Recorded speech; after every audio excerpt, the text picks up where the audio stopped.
কুল্লু মান আসাল্লাহ ফাহুয়া জাহিল, তাফসিরে ইবনে কাসিরের মধ্যে আছে। যেই ব্যক্তি, আমি কিংবা তুমি, যেই গুনাহ করে প্রত্যেক পাপী জাহেল, মূর্খ, জাহালাত, অজ্ঞতা। এটা এজন্য আইয়ামে জাহিলিয়াত কেন বলে? অর্থাৎ গুনাহ পাপ সীমা ছাড়িয়ে গেছে, এজন্য বলে অন্ধকার যুগ, আইয়ামে জাহিলি। ওই সময় কোনো মোমবাতি ছিল না, সেরাক ছিল না, কুপি ছিল না, এমন না। বাতি কুপি তো ছিলই, কেরোসিন তো ছিলই আগে, ওই সময়ও ছিল কেরোসিন। তাহলে বাতি, কুপি, লণ্ঠন এগুলো তো ছিলই, আলো। তো তাহলে অন্ধকার যুগ বলে কেন? অন্ধকার হলো ইনসানিয়াতের অন্ধকার, অর্থাৎ গুনাহ এবং পাপ এইভাবে জওয়ান, বুড়া, নারী, পুরুষ, ঘরে বাইরে, একাকী, প্রকাশ্যে, সবার মাঝে খোলামেলা হয়ে গেছে যে সবাই মিলে একসাথে মদ খাইতেছে, সবাই মিলে যে যাকে পাচ্ছে তার সাথে জিনা করছে, নারী যাকে মন চায় তার সাথে শুইতেছে, পুরুষ যার সাথে মন চায় তার সাথে শুইতেছে। নাউজুবিল্লাহ। এত নিকৃষ্ট মানুষ হয়েছিল, কিতাবে আছে যে তখন বাবার মৃত্যুর পরে ওই ছেলেটা বাবার একাধিক স্ত্রীর মধ্যে ছেলে যেই মার ঘরে জন্ম নিছে, ওই মা ব্যতীত বাবার বাকি স্ত্রীদের সাথে সে স্বামী স্ত্রীর মেলামেশা করত। তাইলে অসভ্য কি পরিমাণ ছিল! অথচ এটাকে তারা কোনো আয়েব মনে করতেছিল না, আয়েব মনে করতেছিল না। আপন ভাই বোন জিনা ব্যভিচার করত, এটাকে তারা আয়েব মনে করতেছিল না। তৎকালীন সময়ে একটা মতবাদ ছিল যে আগুন যেখানেই থাকুক সবার, পানি যেখানেই থাকুক সবার, নারী যেখানেই থাকুক সবার। খোদার কসম, এটা মতবাদ ছিল, এই তিন জিনিস সবার। তাইলে এর জন্য বলে জাহিলিয়া, মানে মানুষের ভিতরে ন্যূনতম মনুষ্যত্ব, ভদ্রতা, জ্ঞান, আখলাক কিছুই ছিল না। এজন্য ভাইয়া আবারও বলি, আমি সবসময় বলি যে কোনো সার্টিফিকেটে মানুষ হয় না, আখলাকে মানুষ, চরিত্রে মানুষ। এজন্য বাংলা বই, অঙ্ক বই, ইংরেজি বই, পদার্থ জীববিজ্ঞান, রসায়ন বিজ্ঞান দিয়ে মানুষ হয় না, উপার্জন শিখা যায়, উপার্জন শেখা হয়। এজন্য ওই বইগুলোর কোনো বইতে, কোনো ক্লাসের কোনো বাংলা বইয়ে, অঙ্ক বইয়ে, ইংরেজি বই, পদার্থ জীববিজ্ঞান, রসায়ন বিজ্ঞান কোনো বইতে এ কথা লেখা নাই যে এই বইটি মানুষ গড়ে তোলার জন্য রচিত হয়েছে। না না, পদার্থ শিখাবার জন্য, এটা জীববিজ্ঞান শিখানোর জন্য, এটা গণিত শিখানোর জন্য, এটা সাহিত্য শিখানোর জন্য, এটা ইংরেজি শিখানোর জন্য, মানুষ গড়ার জন্য, ইনসান বানানোর জন্য আল্লাহ তাআলা দাবি করছেন এই কোরআন আমি নাজিল করলাম মানুষ বানাবার জন্য। সাফ হিসাব, সোজা হিসাব। অতএব কোরআন যার জীবনে নাই, কোরআনুল কারীম যে দেখে দেখেও পড়তে পারে না, কোরআন থেকে যে তার জীবনের জন্য কিছু গ্রহণ করে নাই, ও মানুষ হইতে পারে না, উপার্জনকারী প্রাণী হইতে পারে, ইকোনমিক্যাল অ্যানিম্যাল, অর্থনৈতিক প্রাণী, অর্থাৎ সে কিছু উপার্জন করতে জানে, কোনো না কোনো পেশায় সে কি করে, রোজগার করে, খালাস। কিন্তু ইনসান এটাকে বলে না, ইনসান এটাকে বলে না। ইনসান আখলাককে বলে, চরিত্র গুণে মানুষ হয়, টাকার গুণে না। কত টাকা বেতন?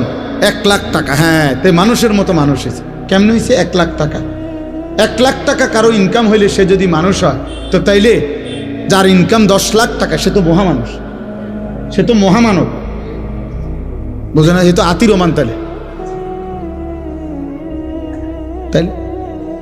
ওই যে দেখেন, ওই বেয়াদব দেখেন, এই যে দেখছেন, ওই বেয়াদব আবার হাসে নিজে নিজে।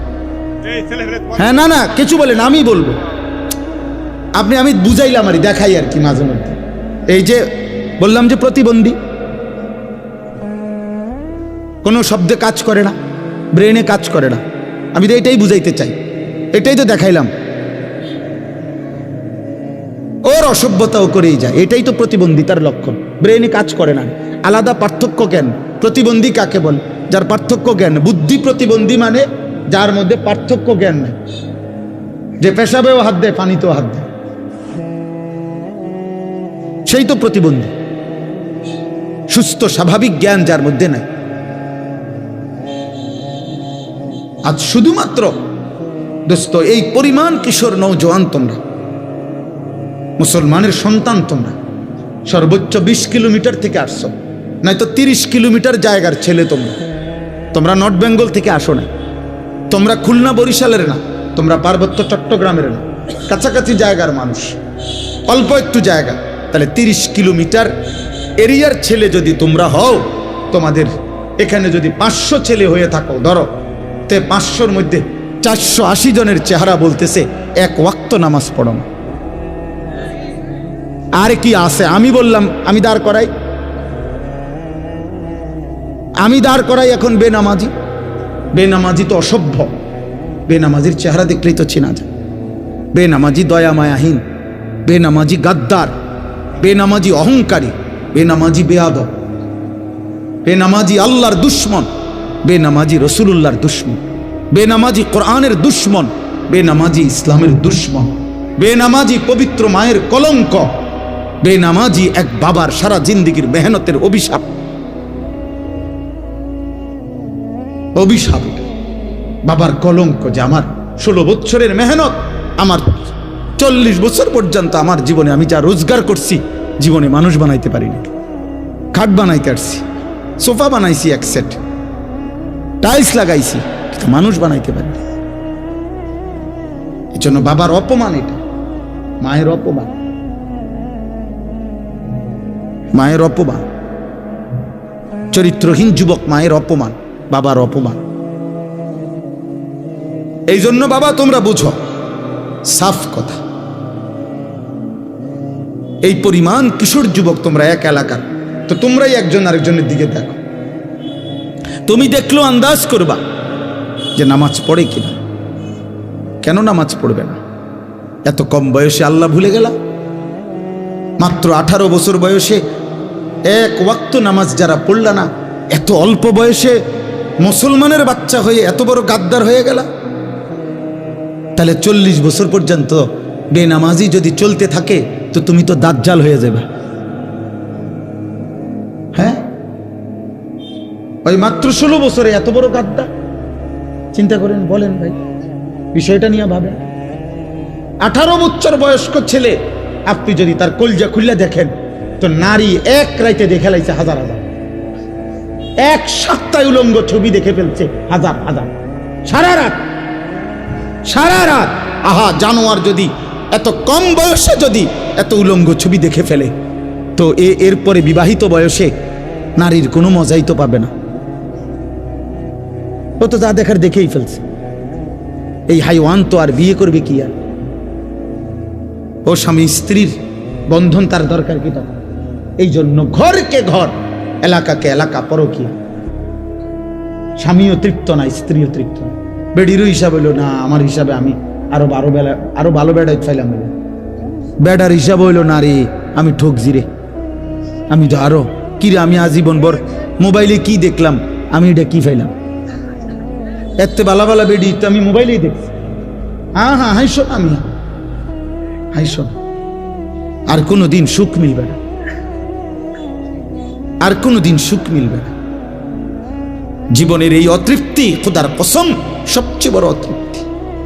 স্ত্রী নিয়ে যে সন্দিহান, স্বামী নিয়ে যে সন্দিহান, যে মহিলা সন্দেহ করে, টেনশনে থাকে, আমার স্বামী মনে 2 নম্বর। স্বামী যেখানে টেনশনে থাকে, স্ত্রী মনে 2 নম্বর। খোদার কসম, ওই ঘর, ওই সংসার জাহান্নামের টুকরা। ওইখানে পৃথিবীর সমস্ত বালাখানা, পৃথিবীর সমস্ত নাজ ও নিয়ামত যদি দেওয়া হয়, স্বামী স্ত্রীর এই অবিশ্বাস, এটা পৃথিবীতে আর কোনোদিন ওই ঘরে সুখ আনে না, সুখ আনে না। এটা তোমরা, আমি বললাম বাবা, আমার কথা মনে রাখো আব্বা, তোমরা পদে পদে তোমরা যারা এই বেহায়াপনা করছো, এর মাসুল খোদার কসম, নাফরমান ছেলে, তোর পাপের মাসুল তোর বাপে দিবে না, তোকে দিতে হবে। আমি বলে গেলাম, আমার নাম মনে রাখো, তোমাকে দিতে হবে। বললাম, তোমাদের এই চরিত্রহীনতা, তোমাদের এই দিবানিশি মোবাইলের আসক্তি আর নারী ছবি, এই অশ্লীল জিনা ব্যভিচার নিয়ে পড়ে আছো, মদ জুয়ায় আসক্ত হয়ে নারী, ছবি, জিনা, ব্যভিচার, নাটক, সিনেমা, বন্ধুদের আড্ডা, ঘন্টার পর ঘন্টা, 24 ঘন্টা। এমন শত শত মুসলমানের ছেলে, তাগড়া, জওয়ান, কিশোর, যার শরীর, দেহ, মন সব সুস্থ, অথচ এ বলতে পারবে না গত 24 ঘন্টায় সে কি করছে, নিজের জন্য কি করেছে, এই দেশের জন্য কি করেছে, আগামীর আখিরাতের জন্য কি করেছে, কিছুই জানেন, কিছুই জানেন। 8 ঘন্টা পার হয়ে গেছে, জিজ্ঞাসা করেন যে বাবা কি করছো, সর্বোচ্চ খবর পাবেন যে কিছু বুট খাইছে, বাদাম খাইছে, মোবাইল টিপছে, বন্ধুদের সাথে আড্ডা দিছে, একজনের লাথি দিছে, আরেকজনের শার্ট টাইনা ধরছে, আরেকজনের জুতা চুল টাইনা ধরছে, আরেকজনের কাছে এমন মেয়ের বিশ্রী কথা, মেয়েকে কি নিয়ে ছবি, অশ্লীলতা, যেগুলো নিজেদের মধ্যে বলে এমন জঘন্য বিশ্রী কথা যে কুত্তা এগুলা বলে না, কোন কুত্তাও এরকম বলতে পারে না। মানুষের বাচ্চা তো দূরে থাক, কোন কুকুর শুকরের মুখেও এমন কথা মানাবে। আস্তাগফিরুল্লাহ, আস্তাগফিরুল্লাহ।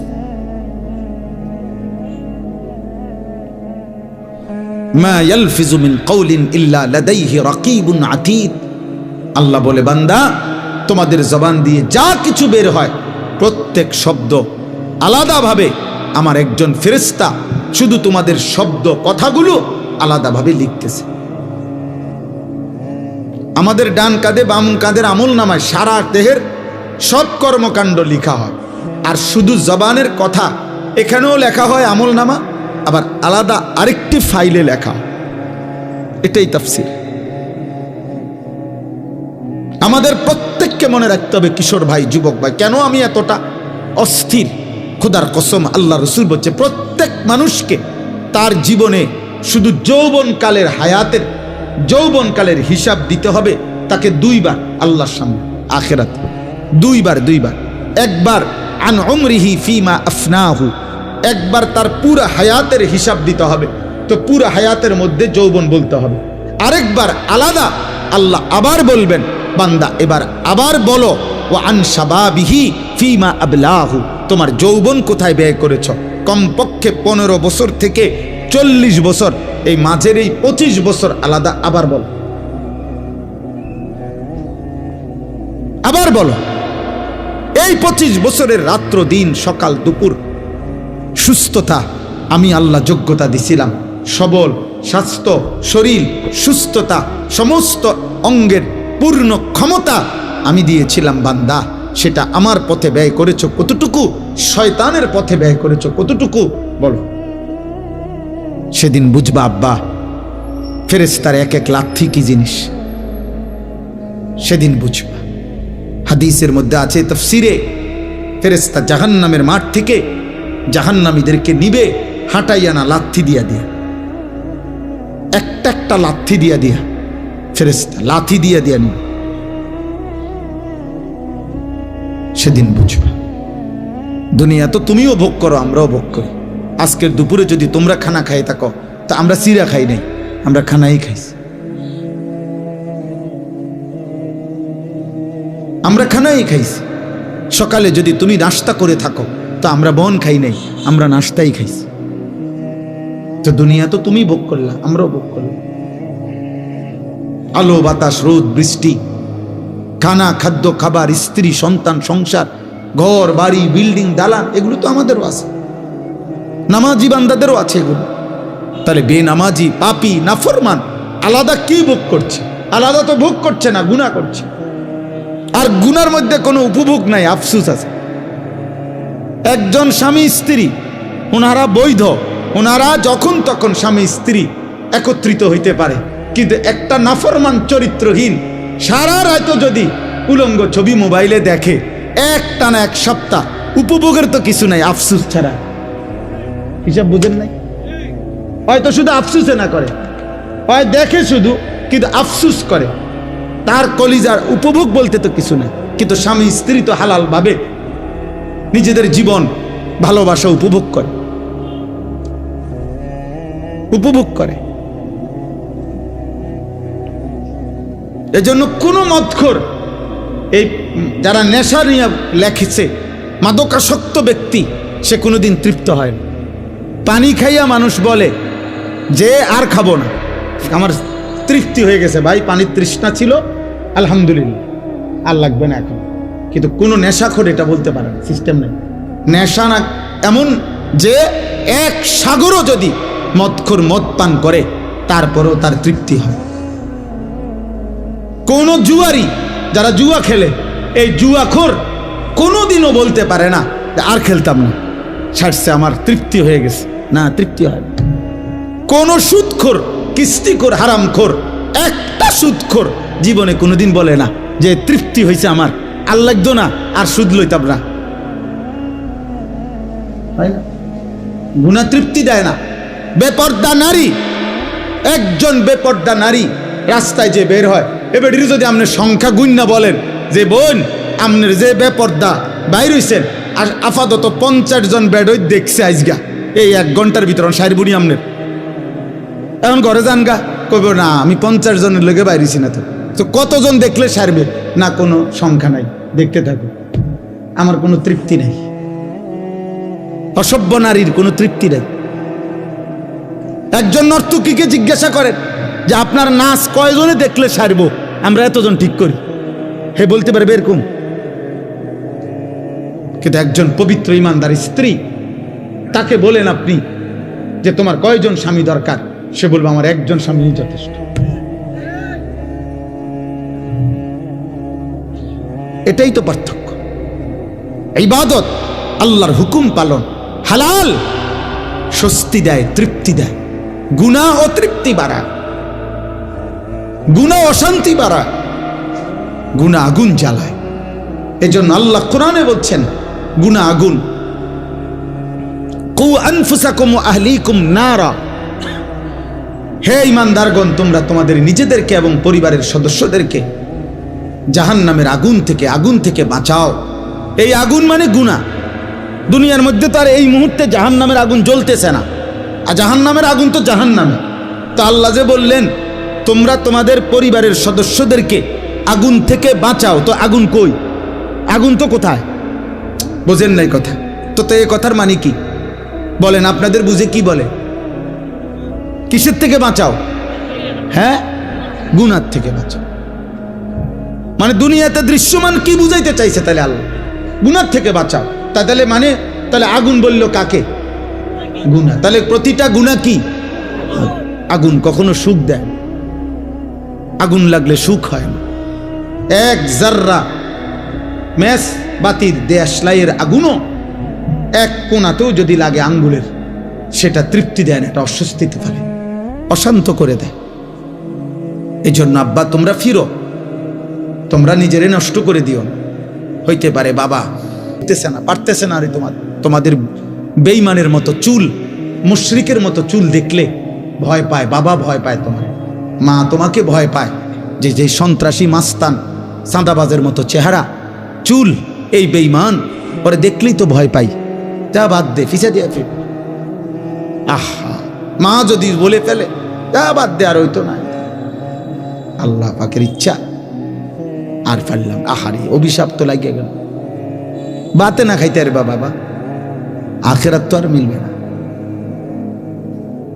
মায়ের কলিজার দোয়া না নিলে, বাবার কলিজার দোয়া না নিলে, কোনো ইমানদারের দোয়া না নিলে, কোনো আলেমে দ্বীনের দোয়া না নিলে, আল্লাহর দয়া না হলে আখেরাতের মুক্তি মিলবে কিভাবে? গুনাহ করতে করতে। তাইলে